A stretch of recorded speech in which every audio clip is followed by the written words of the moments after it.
Good afternoon, everyone. Delighted to be here today. So we're here to talk about climate and sustainability disclosures. These are absolutely critical for all investors and critical to the signatories, therefore, of the Principles for Responsible Investment. Why? They help our investors. They help investors for a number of key things. They themselves have got to have their own reporting requirements, whether they're reporting to regulators, reporting back to their clients, to their underlying beneficiaries. They also help in terms of stewardship activities, such as proxy voting. And very importantly, disclosures are there to help inform investment decision-making. They really are the bedrock to that.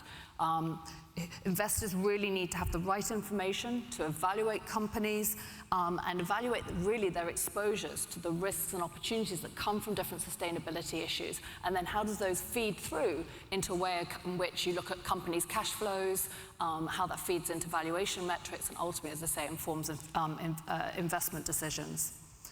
But, as we've all known for a long time, the ESG data challenge is perhaps one of the key barriers to the flow of capital to responsible investment. We know all the reasons this can be, and if you even just take climate disclosures, not all companies are even disclosing Scope 1, Scope 2 emissions at this stage. We've just heard about nature. You get to the complexity of disclosures against nature, natural assets, or against social issues, and the problems rise even further. The key thing here is that we've also heard, I guess, over the course of this morning and then so many times, that this flow of capital is absolutely critical to fund all the things that we've been talking about, be it the new clean tech solutions, be it funding the emerging economies who need to transition, and the general transition to net zero. But the good news is that through the IFRS Foundation's ISSB, so the International Sustainability Standards Board that was created back in 2021, finally we have a set of effectively high-quality sort of global baseline that can be used for all sustainable reporting. And in a nutshell, effectively, as you know, but I'll summarize it, companies can disclose effectively, do so against the same sort of requirements in a very standardized way that ultimately gets recognized. It doesn't matter which jurisdiction you're in, which geography, and what type of issue. This has huge benefits for our signatories. Huge benefit to all of investors, and this is why the PRI is very strongly supportive of the ISSB in the standards that it's issued. But the work isn't done yet. For it to work, you have to have it adopted by the regulators in all jurisdictions and by all the companies within each of those jurisdictions. So it's absolutely critical now that we drum up and do capacity building and that we work on this together. So the PRI has been supporting this initiative through consultations and policy engagement, working alongside a number of our colleagues. We've recently had a call to action.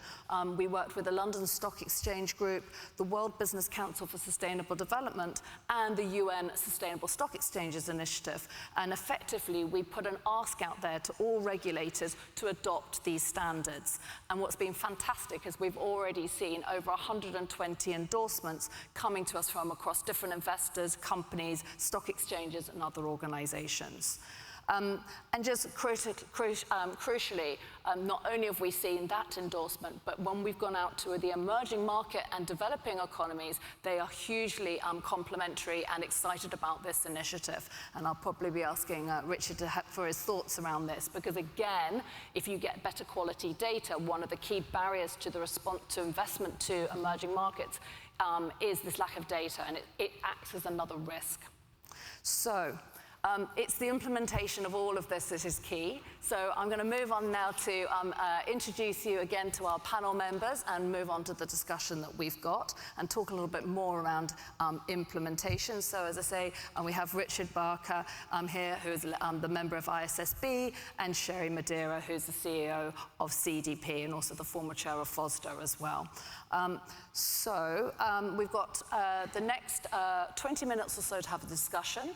Can I give you all a reminder that you should have your Slido app open to add any questions that you'd like to ask us, and we'll try and make sure we leave 5 minutes or so for questions at the end. So, the issue of implementation. Sherry, I'm going to turn to you first on this. Where are you seeing the key trends and challenges coming from global regulatory implementation and market adoption? And what's CDP's role in kind of supporting this implementation of these standards? And I'd love to hear a little bit perhaps around your new platform. I know you've got an exciting announcement to talk to us about today. Great. Thank you, Rose. Thank you, City of London Mansion House, for inviting me to talk today. It's true. We have an exciting day. Today, we are launching our CDP Global Disclosure Platform. Cities, states, regions, corporates, as of today, the system is open for 2024 disclosures. Now, especially with seeing Paul Simpson in the audience, one of our CDP founders, this isn't news. We've been doing this for 23 years. Now, over 2/3 of the world's market cap, 86% of the S&P 500, over 95% of the FTSE 100 report to CDP already. But what's new this year is that CDP recognizes this value chain of data, climate data that is being used, that we created 23 years ago, is becoming incredibly important to get right. It's not only about data for data's sake. It is about making sure that that data is used and that we are really looking at it from a use case perspective. So what our commitment to the ecosystem going forward, as of today and every day forward, is to drive efficiency. And of course, part of that is our exciting relationship with ISSB. Really, there are 3 changes that make it news today. The first one is that we're pulling 3 of our questionnaires together. Some of you or some of your colleagues who have reported to CDP in the past are familiar with climate, water, and forests. Well, the reality is that, as we heard from the previous panel, nature and biodiversity is an integral part of climate. And thinking about the data sets that go behind that is really part and parcel of a single disclosure cycle. So we're pulling all of those questionnaires together. Practically speaking, it makes it more efficient. There's less duplication, and there's more streamlining.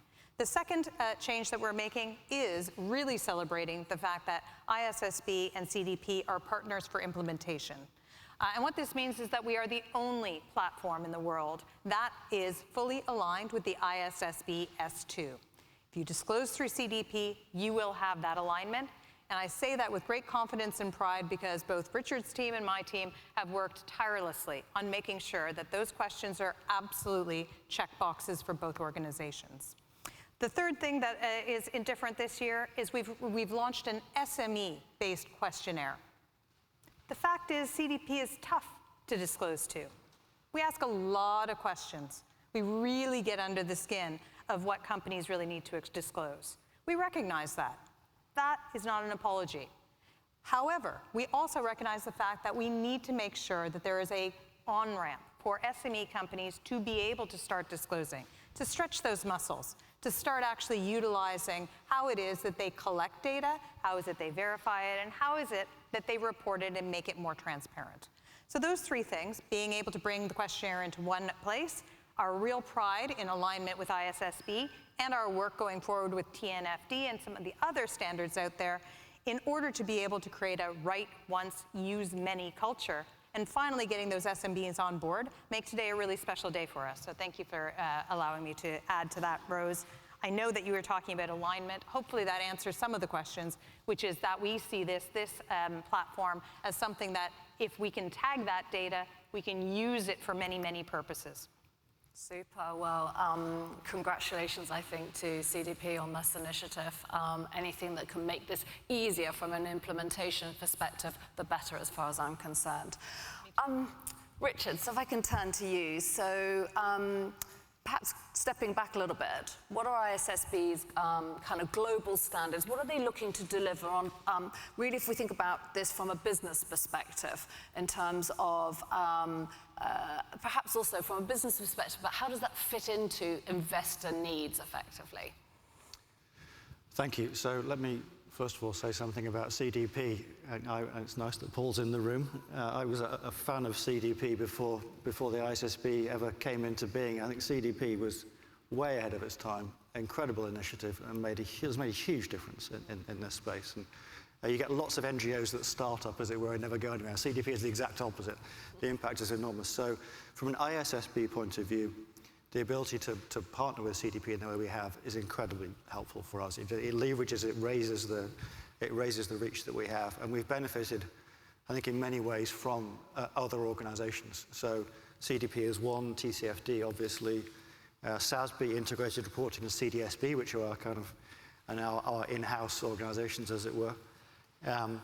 IOSCO endorsement, and of course building on the IFRS Foundation itself. So all of those platforms, I mention that because it's enabled us to get where we are very quickly, but also it speaks to your question, which is focusing on the development of a global baseline and streamlining and focusing global practice. So the aim for us is to get to a global baseline of investor-oriented sustainability disclosure, sustainability related to financial disclosure.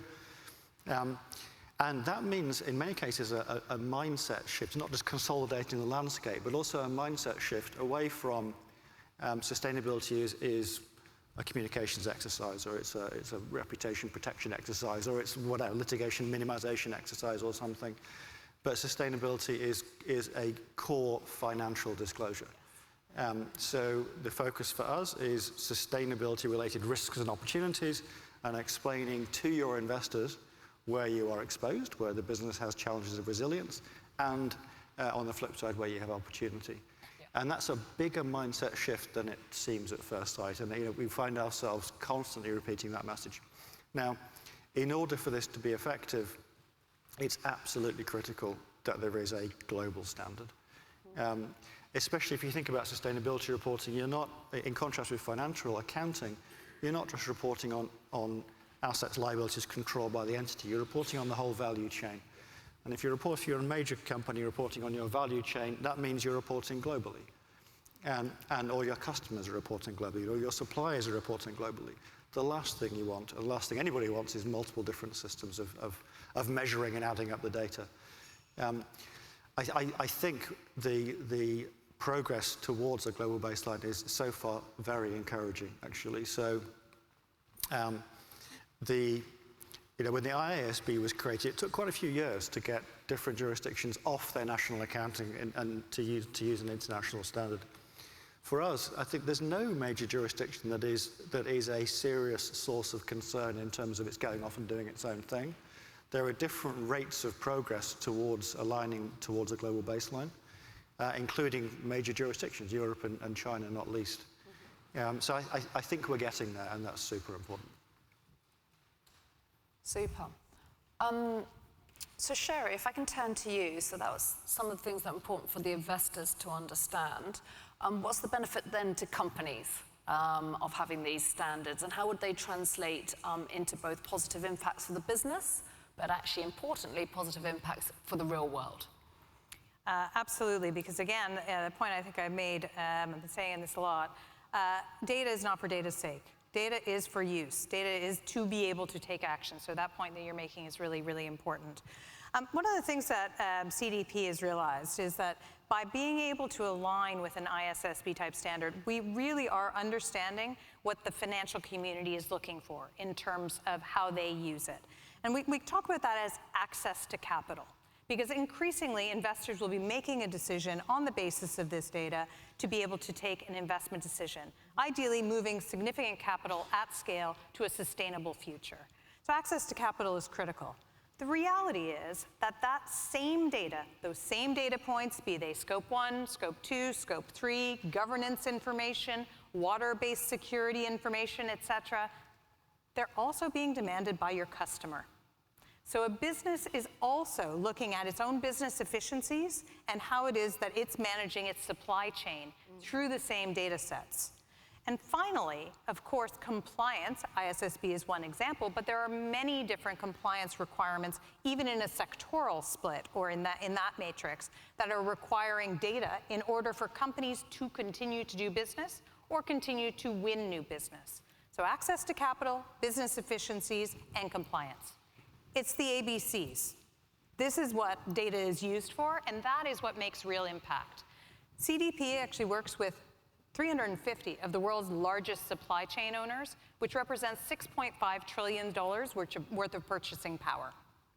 And they work with us so that not only they can actually get the data they need for their Scope 3 emissions, very tactical, very clever, but also so that they can look at their supply chain. They can look at it year on year as they're starting to make transition plans. Think about how those impacts are something they can influence. How can they capacity build across not only their own company, but their own supply chain, which actually takes to your point, Rose. That's how you influence a wider marketplace. That's how you influence economies in your own geography and globally. And I think that that's where we're really seeing a huge amount of influence.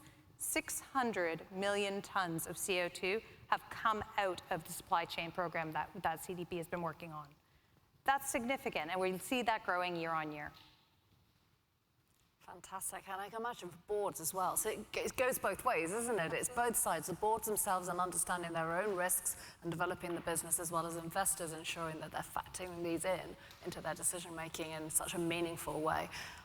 It's hugely important. It's become core. It's become core at the board, it's become core at the C-suite, and that's what's exciting. Yeah, and this ability, I think as coming from the fund management industry, ability to actually compare apples with apples truly, like you can, remember the initial accounting standards were so important, and just to it is a natural evolution here to translate it through from a sustainability perspective. So Richard, kind of turning back to you, and we talk about the importance now, none of this is going to work unless everyone does it. So the global adoption is absolutely critical. We've got COP29 coming up in Azerbaijan. So what are some of the challenges you see in some of these jurisdictions effectively adopting this?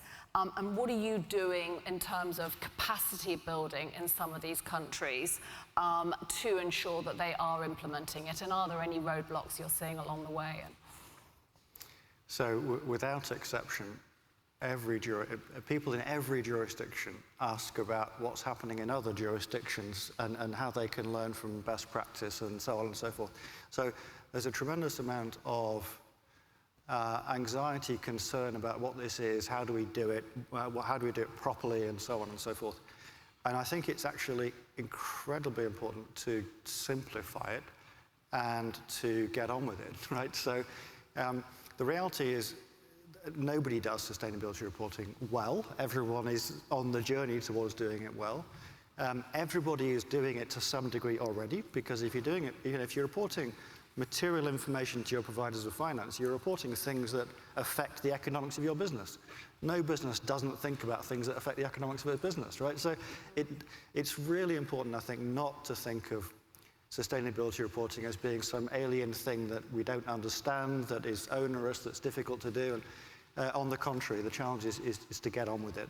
And to get on with it in a way which is where everyone's on the same page, moving towards the same global baseline.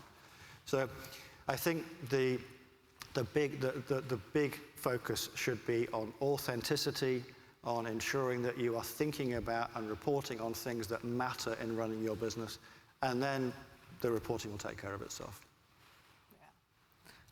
Just to add, so the PRI, as you would probably expect, saying that we're keen supporters of the ISSB, we're actually a partner for them in terms of the sort of, there's a partnership, formal partnership for a framework for capacity building. And so you can imagine with the reach that we have with investors, we're trying to use that, and actually particularly across different markets in terms of the webinars we do or educational events, some of the guidance.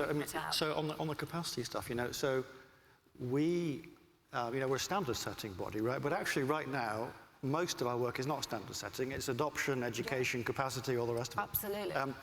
But overwhelmingly, the best people to implement S1 and S2 are those running companies, right? Yes. And because because they understand the industry-specific issues and the company-specific issues and the location-specific issues and so on. And it's not rocket science, actually. So yeah, there is some need for education and capacity and whatever, but more than anything, there's a need for self-confidence and getting on with it, actually. So one of the things, I'm going to go back to my favorite subject, which is, sorry, I shouldn't touch that, my favorite subject, which is emerging markets, and how do we drive capital to emerging markets. So, you know, selfishly, I see ISSB as a really key mechanism. So as we are trying to drive better responsible investment in different newer markets who haven't done this, and they haven't yet gone through the process of setting up necessarily all the right regulations and disclosure requirements, if we can kind of spoon feed them something that is already set, such as the ISSB, is probably one of the most powerful and probably the most simple thing we can do. But we have to go through the education. So, I mean, Richard, can I just ask you to elaborate on work that you have done within emerging markets? Are there any jurisdictions already that have started this, and you know, what's the pathway looking like? Yeah, so super important. If you're a large company in a developed economy, your supply chain takes you into SMEs in emerging markets, sustainability issues arise, et cetera, right? Yep, absolutely. And if you're a company, you're an SME in an emerging market, your customers are going to be demanding information from you, and in order to remain competitive, you need to be able to supply it, right? Yep. So everybody is engaged in this endeavor. They have to be. It's really important that built into our standards is the notion of proportionality, that what you're expected to provide is reasonable and supportable information available without undue cost and effort. What that means is that the reporting requirements for an SME in an emerging market are nowhere near as onerous as they are for a large insurance company in New York or something. Right? And that's as it should be. So going back to the point about authenticity, what you're doing is you're describing how well do we understand the challenge of sustainability and what are we doing about it, what plans do we have, what targets do we have, and reporting that in a way that is proportionate to the scale and expertise and so on in the local context of your business. So what you should see is different levels of quality of sustainability reporting in different jurisdictions, but a continuous improvement process over time. I think much of the discussion that we have now around Scope 3 in supply chain and difficulty of accessing data and so on, those discussions are going to look radically different in a quite short time scale, because there's so much attention being given to this now that data availability and reporting norms and levels of confidence in reporting and so on will change dramatically. So I think much of that anxiety will go away, actually. Well, that's a very positive and encouraging. I think it's inevitable. I don't see another outcome. Yeah, no, that's fantastic. And to add, I mean, it depends on what we call emerging markets. I think we all have fairly different definitions sometimes. But in our launch today, we thought about it and we said, okay, well, why don't we come from the locations where CDP has staff and partnerships from around the world? And we realized that actually we're following the sun today. And the sun does not set on CDP jurisdictions that have disclosure. We started in Tokyo and are moving all the way through to Sao Paulo and to New York through the course of today. And why I bring this up is actually the second largest market of disclosures is China.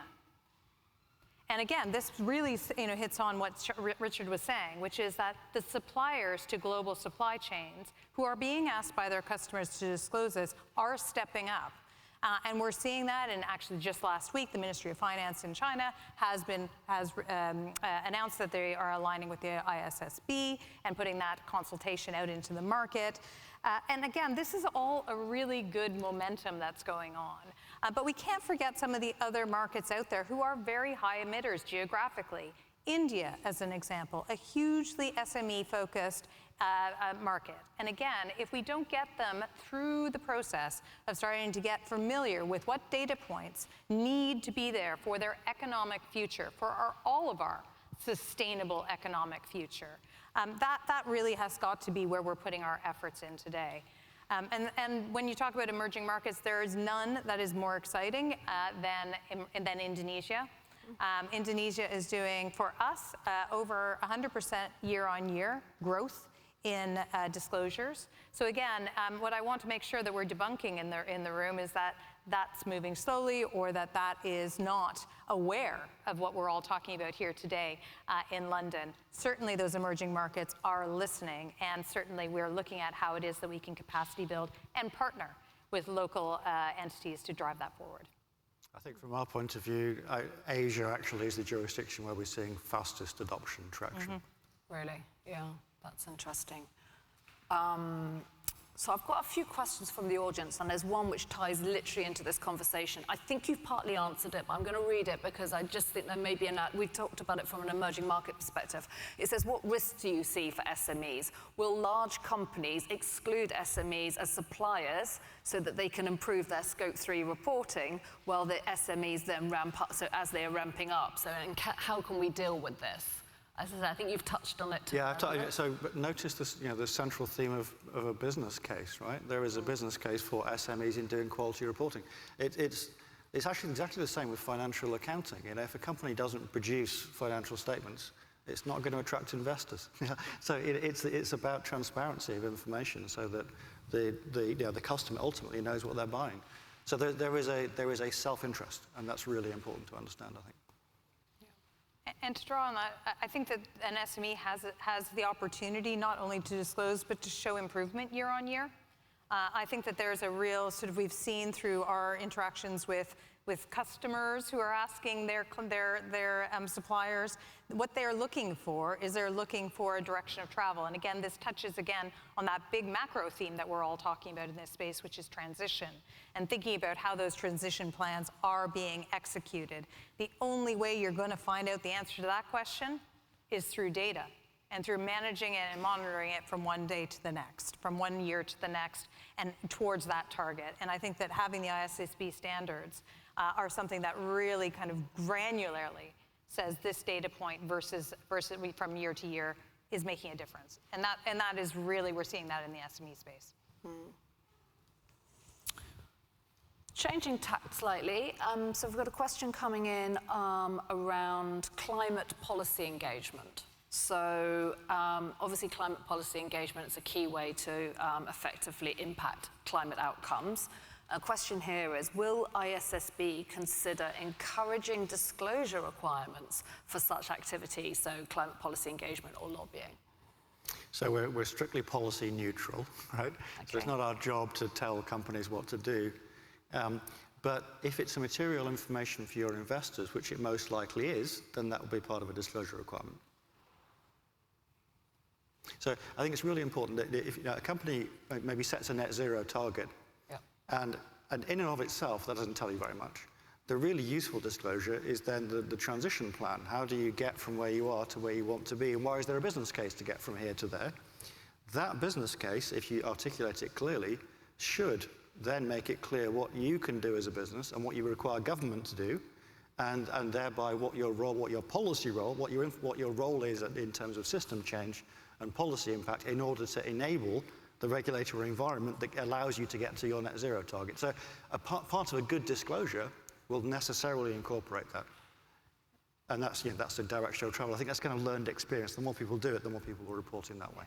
Yeah. We at the PRI hugely want all investors actually to be part of policy engagement efforts, because it's such a key way to drive change, as you're saying. And then probably got time just for one final question that we've had in. So this is around, I guess, other sorts of competing mandatory disclosures. So the EU CSRD is obviously a large new mandatory disclosure. How do we think that's going to affect voluntary disclosure, and what impact do we think will have on transparency? Okay, so voluntary disclosure, super important. The time scale with which we have to meet the sustainability transition is not one that lends itself to waiting until you've got legislation and so on around the world. So we have to be getting on with it, and voluntary disclosure is a part of creating the momentum to get on with it. So every bit as important to us as mandatory. The good news about the EU is, or one part of the good news is, that their definition of material information for investors is ours. So it's the exact same focus on providing useful information to investors. The TCFD framework is in there and so on. I think also good news from the European context is because of the mandatory requirement, which is aggressive, that's pushing along corporate reporting practice. It's forcing a rate of change that wouldn't otherwise happen. The risk, I think, is that we don't align in the medium term. So I think critically, there's no reason why CSRD and ISSB shouldn't have the same requirements for reporting to investors, and then CSRD has some additional requirements over and above, so impact reporting requirements. The risk is that we diverge at a sector level, at a thematic level, and so on. That would be a bad outcome. So I think it's really important that there is investor, corporate pressure, common sense making sure that we're aligned. But actually, I think the position right now is quite a good one. And you'll have seen probably that we've just issued an interoperability guide on the climate standards. So that's the only place where CSRD and ISSB directly overlap. And the overlap is very high. So the real challenge actually is not that we're in a different place currently, it's that we need to avoid being in a different place in the future. Yeah, and I would say this, but I think data plays a key role as we are journeying to that interoperability, to that harmonization. You know, we can all agree on the principles, we all agree on frameworks, and then you've got standards, and sitting underneath all those standards is data. And those data points being able to be tagged, technology being leveraged, being able to map those data sets show exactly what Richard was saying, which is actually these are the same. And actually, as we start venturing forward, more and more needs to be the same. So if data can be used as a positive tool by really saying that this is actually already in the direction of travel, that can help policymakers actually do what's necessary to be able to make that very clear for various markets. Super. I see we're actually over time, so I'm just going to conclude this session by thanking Sherry and Richard very much for such an informative fireside chat. Thank you. Thank you.